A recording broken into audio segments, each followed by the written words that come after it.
So as we stated before, in chapter 2.5, we are talking about finding zeros of polynomial functions, all right? Both real zeros and imaginary zeros. And one thing that can help us in our process is the rational zero test, okay? If a polynomial function f of x has integer coefficients, every rational zero, right? So when we're talking about rational zeros, we're talking about zeros that are rational numbers. That's any number that can be written as a fraction, okay? Every rational zero has the form of p divided by q, where p and q have no common factors other than 1, and p is equal to the factors of the constant term, and q is the factors of the leading coefficient, a subscript n. All right, so this is how you find a list of possible rational zeros. They are not necessarily all going to be rational zeros, but it gives you a place to begin. So, for example, find all the zeros and write the function as a product of linear factors. When you guys are finding zeros of polynomials, we always think about setting the equation equal to 0 and factoring. Well, this cubic polynomial is not a polynomial that is factorable by any of our special factoring techniques, right? There's nothing that I can group and factor out.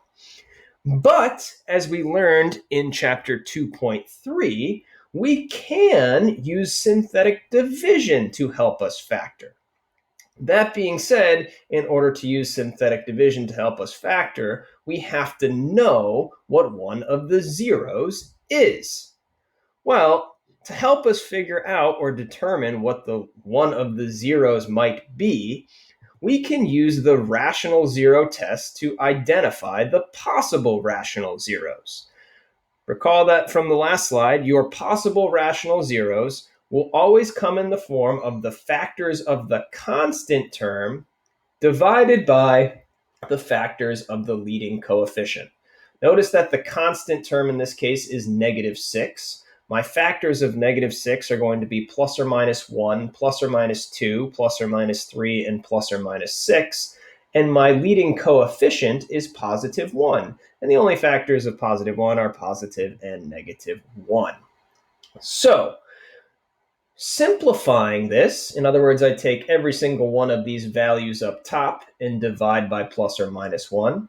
Okay, if I take a positive or a negative 1 and divide by a positive or negative 1, I'm going to get a positive or a negative 1. If I take a positive or negative 2 and divide by a positive or negative 1, I get a positive or a negative 2.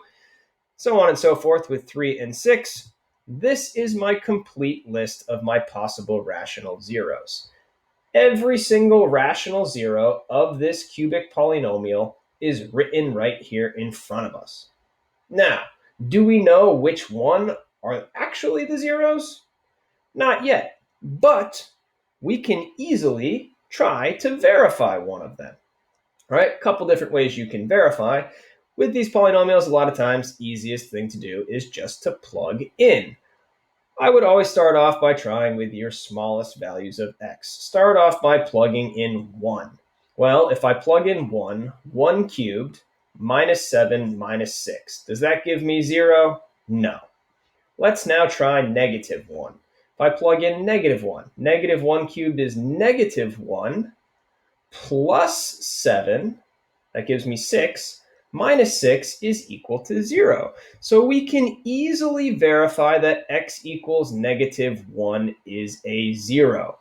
And remember, if x equals k is a 0, x minus k is going to be a factor. So what we did is we just identified one of the actual zeros. We know that x equals negative 1 is a 0. Now let's use synthetic division to factor, the same skills that we learned back in section 2.3. We put our value of k on the outside of our synthetic division box. Remember, this is x equals k. Negative 1 goes on the outside, and we have a 1, a 0, a negative 7, and a negative 6. Remember, this is 1x cubed plus 0x squared, include those placeholders, minus 7x minus 6. And now we can walk through our synthetic division. We bring down the 1, we multiply to get negative 1, add vertically, -1. -1 times a -1 gives me a +1. We add vertically, we get -6. -6 times -1 gives us a 6. We add vertically again, and we get 0 for our remainder. So getting 0 for a remainder again verifies that x equals -1 is a 0. So let's think about what we actually just did. We started off with the cubic polynomial x cubed minus 7x minus 6, and in our synthetic division, we divided by x plus 1. Remember, your divisor is x minus k. We divided by x plus 1, and the quotient of that division was x squared minus 1x minus 6, right? Those are those terms right here, the coefficients of each of our terms.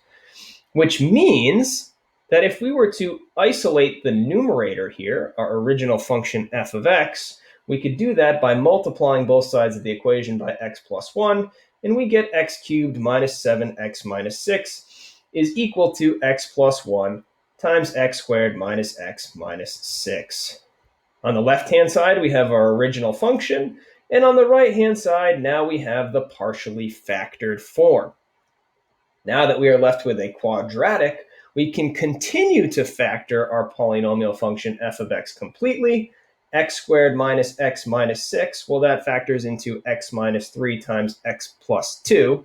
So my completely factored form of the polynomial function f of x is x plus 1 times x minus 3 times x plus 2. And so if our end goal is to find all the zeros, setting each one of those factors equal to 0 and solving for x leaves us with x is equal to -1, x is equal to 3, and x is equal to -2. Again, here we have our completely factored form of the polynomial and all of our zeros. This is very similar to what we did in chapter 2.3, except in this case, instead of being given one of the zeros, we have to determine one of the zeros by coming up with our list of possible rational zeros first. Let's try another one that's a little bit more complicated here. Find all the zeros and write the function as a product of linear factors. F of x is equal to 2x to the fourth minus 15x cubed plus 23x squared plus 15x minus 25. Here we are dealing with a quartic polynomial, which means that we should have 4 linear factors. Remember, you will have as many linear factors as whatever the degree is of the polynomial. So we don't know what any of the zeros are, but let's come up with our list of possible options. Possible rational zeros, the PRZs. Again, we take the factors of our constant term of our polynomial, which is -25 in this case, and divide by the factors of the leading coefficient, which is 2. Well, what are the factors of -25? We get plus or minus 1, plus or minus 5, plus or minus 25. And the factors of 2 are going to be plus or minus 1 and plus or minus 2. So what does this mean? What is our list of our possible rational zeros going to be? Well, we can take each one of the values, the factors of our numerator, and divide by each number in the denominator. Notice plus or minus 1 divided by plus or minus 1. Well, that gives me plus or minus 1. Plus or minus 1 divided by plus or minus 2 gives me plus or minus 1/2. Plus or minus 5 divided by plus or minus 1 just gives me plus or minus 5. Plus or minus 5 divided by plus or minus 2 is plus or minus 5/2. Plus or minus 25 divided by plus or minus 1 gives me plus or minus 25. And plus or minus 25 divided by plus or minus 2 gives me plus or minus 25/2. So right here is my list of all of my possible rational zeros. Every single rational zero of this polynomial function is listed right here in front of us. So let's see if we can't verify one of them. Again, one way to verify is to plug in, or we could also go straight to our synthetic division. And if we get a remainder of 0, we know that that value of x is going to be a 0. Always start off with your smallest numbers, the easiest numbers to work with. Let's test out 1. So I put 1 on the outside of my synthetic division, and on the inside I have 2, negative 15, 23, 15, and negative 25. We go through the synthetic division. Bring down the 2. 2 times 1 gives me 2. Negative 15 plus 2 gives me negative 13. Negative 13 times 1 gives me negative 13. 23 plus a negative 13 gives me 10. 10 times 1 gives me 10. 15 times 10 gives me 25. 25 times 1 gives me 25. And a negative 25 plus 25 equals 0. Because we got a remainder of 0, we know that x equals 1 is a 0 of the polynomial function. And if x equals 1 is a 0, x minus 1 must be a factor. Think about the division that we actually just completed in this synthetic division. We took 2x to the fourth minus 15x cubed plus 23x squared plus 15x minus 25. That was our original polynomial function, and we divided it by x minus 1. Again, your divisor is always in the form of x minus k. We divided by x minus 1, and we got 2x cubed minus 13x squared plus 10x plus 25.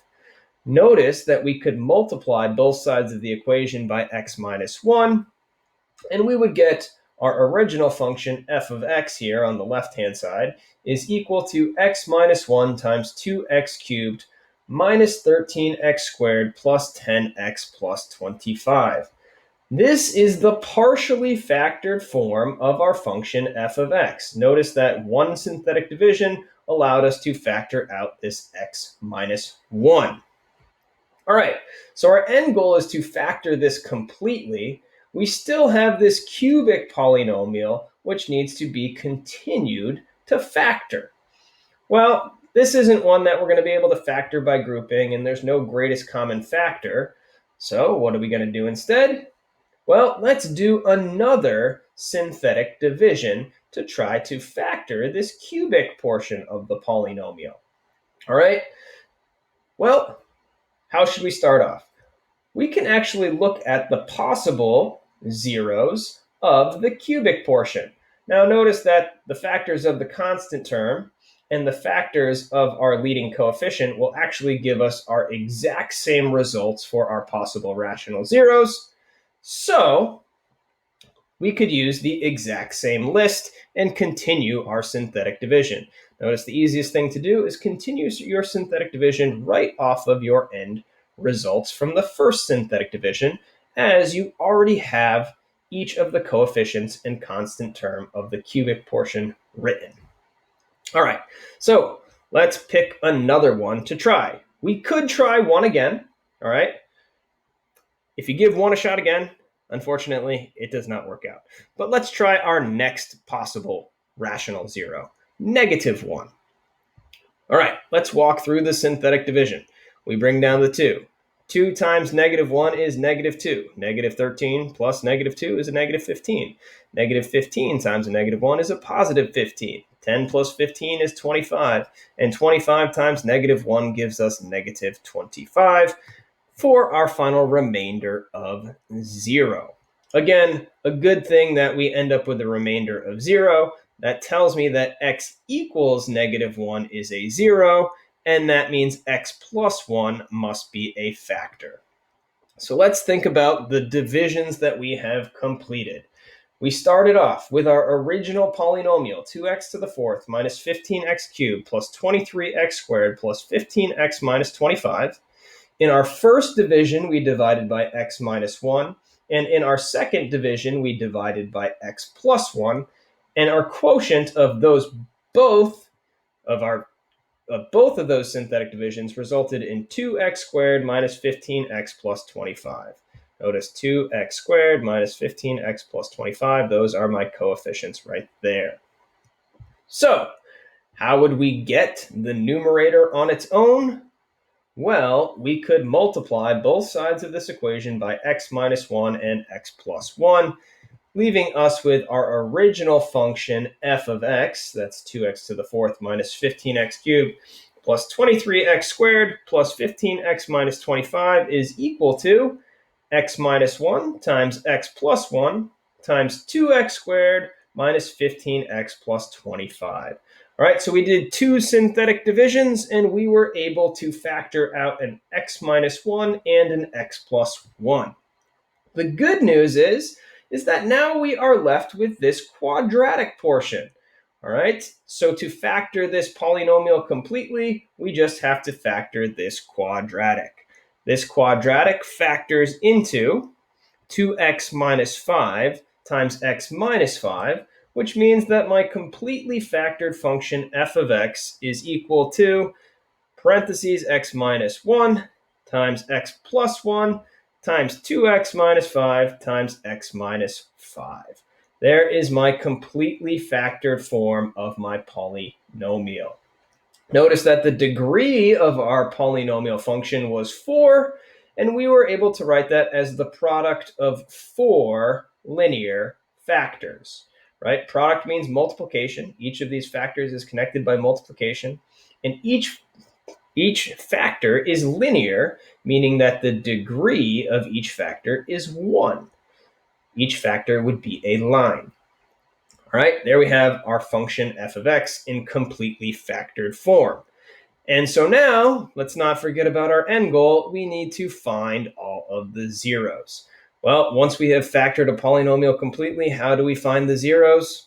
We set each of the factors equal to 0. And setting each of the factors equal to 0 gives us x is equal to 1, x equals negative 1, x is equal to 5 halves, and x is equal to 5.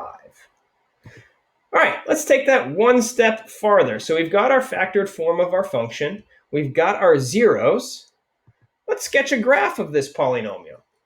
What is the graph of this function going to look like? Well, hopefully you recall from earlier on in the chapter, in order to determine end behavior of the graph, we apply the leading coefficient test. Leading coefficient test means we look at the degree of the polynomial and the leading coefficient. In this case, we have even degree and a positive leading coefficient. Even degree and positive leading coefficient means that this graph is going to rise to the left and rise to the right. We can also determine the multiplicity of each zero. How many times does each zero occur?